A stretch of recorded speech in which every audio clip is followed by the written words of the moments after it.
Hi everyone, so this is lesson 532. We're going to talk about some specific properties of triangles to help us set up some more proportions so that we can solve for unknown values.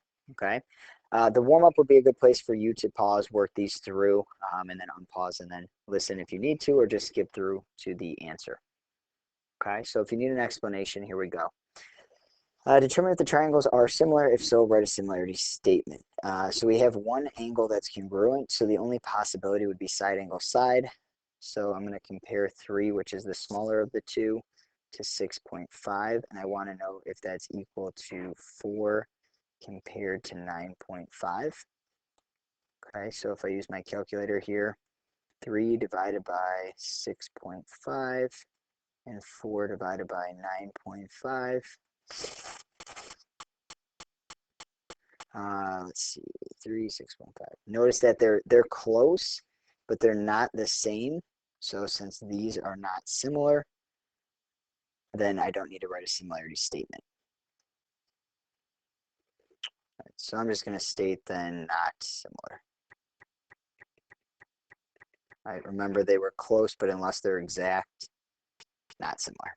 Okay, next one I'm asked to solve this. Notice it's quadratic. I have a first, I have a middle, I have a last. I'm going to move this term right here so that it's my leading term. So if I add it to the other side, it would become x squared plus 8x. And then I need to move this 20 as well. So if I move it to the other side, it becomes negative 20 equals 0. Factor. I'm going to have 1 plus and 1 minus. So my factors of 20 where the difference is 8 would be a 10 and a 2. 10 would have to be positive, 2 would be negative. So my two solutions are negative 10 and 2. Okay, negative is totally fine. All I'm doing is solving. I'm not talking about the length of the segment, so negative, leave it. Okay. All right. Let's see down here. So here's some new properties. This is the triangle proportionality theorem. It says if a line parallel to one side of a triangle intersects the other two sides of the triangle, then the parallel line divides these two sides proportionally. So it's a lot, but here's what it's saying. This side right here is the bottom of the big triangle. If a line is drawn in through that triangle so that it's parallel to that side, right? That's what these symbols mean, parallel. Then it divides the sides proportionally. Okay, so for instance, it means this. If I were to call this, let's say A, and this part B, so from here to here, that segment's A, this segment's B, this segment right here, GT, if I were to call that C, and this segment here, I were to call that D, there's a lot of ways that I can set up a proportion that would be true. For instance, I could say A over B is equal to C over D. So top left, top right, bottom right. Okay, I could say something like A over C, which is left, right, equals B over D. Notice here I'm multiplying A and D. Here I'm multiplying A and D, so it's still okay. I could say something like, let's see what else. I could say something like B. I could switch the side orders, and I could say D over B, which is right, left, equals C over A. Notice A and D, A and D. Okay, all of those are fine. I could also say, well, we'll get into more ways that I can say this, but I can't say something like A over D because this part, top left, bottom right, is equal to B over C. So I cannot say that. Okay. All right, here's another property for you. This one says, if one angle of a triangle is bisected, meaning it's cut in half, so that's this right here, this angle got bisected, so it's right here and here are congruent pieces, so that angle got cut in half, then the angle bisector of the triangle divides the opposite side of the triangle into two segments that are proportional to the other two sides of the triangle. Okay, so what this means is this. I'm going to call this side A, this side B, this side C, and this side D. Okay, you want to draw an arrow in from here across. So what it means is if I said opposite of that angle is B over its adjacent side, adjacent means next to, notice it's next to, that's equal to the angle opposite of this angle, which is C, divided by its side that is adjacent to it. Notice that A is not adjacent to this angle right here. Okay, I could also say something like A over D, which is the left adjacent, the right adjacent, that's equal to this right here, B over C. Notice that A has to go with B and D has to go with C. Notice here I'm getting A times C, I'm getting A times C, so those are still both okay. All right, so now we're going to use those properties to set up proportions. All right, so in the first one, it says use the theorems above to solve each of the following. We want to find the length of BE, so I'm going to call this X since that's what we want to find. Okay, this right here means parallel. Okay, so when that's parallel, these are the pieces that we have, just so you can see. So I have a segment here, I have a segment here, I have a segment here, and I also have a segment here. So there's 4 pieces. So what I can do is I can say 5.5 over 2, so top over bottom, is equal to top over bottom. I can cross multiply, so 2x equals 3 times 5.5 is 16.5. And then I can divide by 2, which gives me 8.25. So that means that I was trying to find BE. So that means that BE is 8.25 centimeters. Remember that, always go back and make sure you're answering the question that's being asked. Okay, let's try another one. So this is again parallel, so you want to start by noticing this. We're going to a lot of properties that we're going to start adding on, so we want to make sure we separate and identify properties that we're going to use. I want to find the length of CA, so I want to find the length of this segment right here. Well, in order to find that, I need to find this.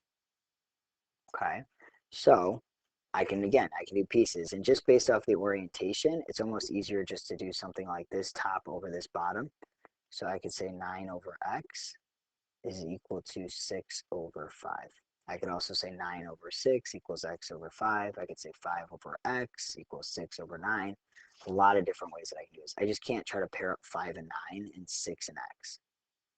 Okay, if I cross multiply, I get 6x equals 45. If I divide by 6, let's see, 45 divided by 6, I get 7.5. Okay, so if this is 7.5, then that means that CA is the sum of these two sides, so it would be 12.5 meters. And that's my answer. Okay, now I do want to show you another way that you can set this up. Because this is asking for this whole segment, I could actually do this. I could say that this piece is 5. And what I want to know then is this whole piece, which I can see if I call that x, this whole piece would be the sum of x and 5. So I can say x plus 5 equals, and then over here, I would have to say this piece, because that corresponds with the 5. So I would say 6. And then I would have to say over this whole piece, because I was comparing it to CA, so I have to compare it to CB. So 9 and 6 makes 15. And then if I cross multiply, I'm going to get 6x plus 30 equals 75. Subtract 30, and I get 6x equals 45. And notice these are identical. So there will be advantages where I want to use this method, where I add up, and I'll show you when we get there. Okay, so go ahead and flip over. Example 3 is asking us to prove that WP, this symbol means parallel. Remember, back to math 1. So I want to prove that these segments are parallel to one another. Prove means that it's true. You want to show that it's true. It's not asking you to determine. Okay. So if I want to prove that they're parallel, in order for this segment to be parallel to this segment, we have to use what we just figured out on the first page. If these two are parallel, then that means that these are proportional. So then we should be able to go the other way. So what this means is this. If parallel, then sides proportional. So that's what we just used on the other side of the page. So then that means we should be able to go the other direction. If sides proportional, then they should be parallel. So what I want to do is I want to show that 9 over 3 is equal to 10.5 over 3.5. If these are equal, top over bottom, then that means that the lines have to be parallel, because parallel is what's causing them to be proportional. So if I put in my calculator 9 divided by 3, I'm going to get 3. If I do 10.5 divided by 3.5, I'm going to also get 3. So all I need to do is show this proportion and do this. Okay. Same thing for number 4. It says prove that HE and KC are parallel. So again, prove that this is parallel to this. So it's really just you guys. So I want you to see if you can set up the proportion. So pause this, set up the proportion, and see if you can prove that these are parallel. Okay, so if we're trying to prove this, one of the ways that we could do it is we could say 11 over 7 equals 5.25 over 3.5. So 11 divided by 7, 5.25 divided by 3.5. Double check something wrong. Let's see. 11 over 7, 5.25 over 3.5. And we're going to change this, I'm sorry. This shouldn't say prove, because prove means it's true. It should say determine. Determine if these are parallel. So determine means that we're trying to show if this is or is not. So when I type 11 over 7 and 5.25 over 3.5, I see that they're not equal. So I'm going to say these are not equal, which then means I want to say that HE, and I say parallel, and I'm going to write a line through it, which means not parallel to KC. So that would be my answer. So determine if they're parallel. We're going to say show that that ratio is not true, which means that HE is not parallel to KC. Whereas up here, I want to state that WP is parallel to NZ. And this would have to be the ratio that you show as your justification. Okay. All right. In this one, we're going to use that side splitter theorem that we used on the last one. So notice that this angle and this angle are congruent. So I always draw an arrow across. So I'm going to say x plus 1 over its adjacent side, which would be 5 plus 6, adjacent to this angle, is equal to, opposite of this, is x plus 2 over its adjacent side of 7. Okay, so we need to solve this, so we're going to cross multiply. So if I cross multiply here, I get 7x plus 7 equals 5.6x plus 11.2. Okay, I subtract, I'm going to get 1.4x equals 4.2. I'm going to divide by 1.4, and that's going to give me, I believe, 3. Let's see, 4.2 divided by 1.4 gives me 3. All right, so I know what x is. Now I need to find the length of RC, which would be substituting it in. So 3 plus 2 makes this 5. So I want to state that RC equals 5 feet. There's one of my answers. RJ would be this entire length. So 3 plus 1 makes this 4. So that entire length then would be 9 feet. Okay, remember, make sure that you're always stating your answers. And up to the next one. So over here, I want to find the lengths of ED, G, F, and GH. Well, there's no way that I can find the lengths of these segments unless we can find X first. Okay, so we have parallel, so we want to start by noticing that we have parallel lines. If these lines are parallel, that means segments are proportional. Okay, I'm going to start over here. Notice that I know this entire length. Okay, so what I could do is a couple of things. I could say that this top part right here is x plus 8. X plus 8 over the entire length. So I'm saying this length over the entire length, which is x plus 14. So then when I come to the other side, I have to do the same thing. Like, okay, this top length over the entire length. Well, the top length is 4, and the entire length is the sum of these two. So it would be x minus 2 plus 4, which is x plus 2. Okay, so that's one way we can set up the proportion. Another way we can set up the proportion would be to say something like this top over the bottom equals the top, but then I need to find this bottom. I can't call it this. Well, if this whole length is x plus 14, I could take the whole length minus the smaller length.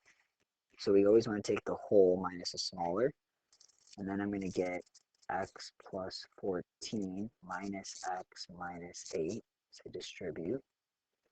X's are going to cancel, and 14 minus 8 is 6, so that means that this length is 6, because notice 8 plus 6 is 14. And then I can set up that proportion. Okay, either one, we're going to get the same answer. Okay, doesn't matter. I'm going to solve this one.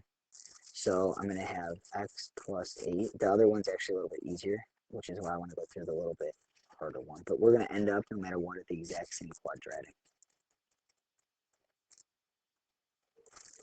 So this will give us x squared plus 10x plus 16. This one will give us 4x plus 56. Okay, so it's quadratic, so I want to set it equal to 0. Subtract, I'm going to get 6x. Subtract 56, I'm going to get minus 40. And again, here you would end up right here at the exact same quadratic. So when I factor, let's see, one's plus, one's minus, this one's 10, this one's 4. Double check my work. Okay, so I get x equals negative 10 and 4. All right, I want to, again, the negatives I usually am skeptical of, but don't assume they don't work. But if it was negative 10 right here, it'd give me negative 12, so that can't work. So if I check 4, that works there. 4 works here, 4 works here, so 4 is good. All right, so I found that x equals 4. So I'm going to go back and I'm going to identify sides. So 4 minus 2 makes this side 2. 4 plus 8 makes this side 12. We already know that this side is 6. 4 plus 14 makes this 18. And if I didn't know that was 6, I can now do 18 minus 12, which is 6. So obviously that checks out. Okay, so I want to find ED. ED is 2 meters. I also want to find GF. See, GF is this right here, which we figured out is 12 meters. And we also want to figure out GH, which we figured out 18 minus 12 is 6. And again, we could have figured out 6 from the beginning. So this is my answer. Okay, and if any of that didn't make sense, go back, try it again, try setting up your proportion. But remember, no matter what, you're going to have to be multiplying these two or these two, depending on how you want to approach the problem. Okay, but again, you're always going to get down to the same quadratic. Number 7, you should be able to do on your own. So this would be a really good time to pause it and try. And then you can check your answer. Okay, so assuming you're checking, I want to set this up and say, okay, 4 over x, opposite of this would be x plus 3 over 2x plus 9. Okay, I'm going to cross multiply. That's going to give me 8x plus 36 equals x squared plus 3x. Be careful with your cross multiplying. I can see it's quadratic, so I'm going to set it equal to 0. If I subtract 8x, it's going to give me negative 5x. If I subtract 36, it's going to give me minus 36. My factors, I'm looking for the factors of 36 where the difference is 5. That would have to be a negative 9 and a positive 4, which is going to give me a negative 4 and a positive 9. Okay, again, don't assume the negative doesn't work, but if I substitute in here, it doesn't. The 9, let's see, the 9 would give me a 9 here. The 9 would give me a 12 here. This would be 18 plus 9, so this would be 27. Okay, I want to state my segment. So segment PT, see, from P to T is 27 inches, and segment PE, see, from P to E is 12 inches. Okay, so two new properties. In your homework, let's see, let this go away. In your homework, you're going to have some, again, things with parallel, things with bisector. I think it's all that. Bisector, parallel, okay. Parallel, angle bisected. And then you have to make sure that you're answering all of the questions being asked. Parallel, bisected. So it's all the same thing, okay. The only thing, remember here, maybe I didn't put it on here. Nope. And the answers are down there. Okay, notice all of the answers in here, all the units. Okay, I'm identifying, I'm not just labeling it on my diagram. Okay, so you do have to do some work as you work through here and make sure that you're showing your answers. Okay. All right. Thank you.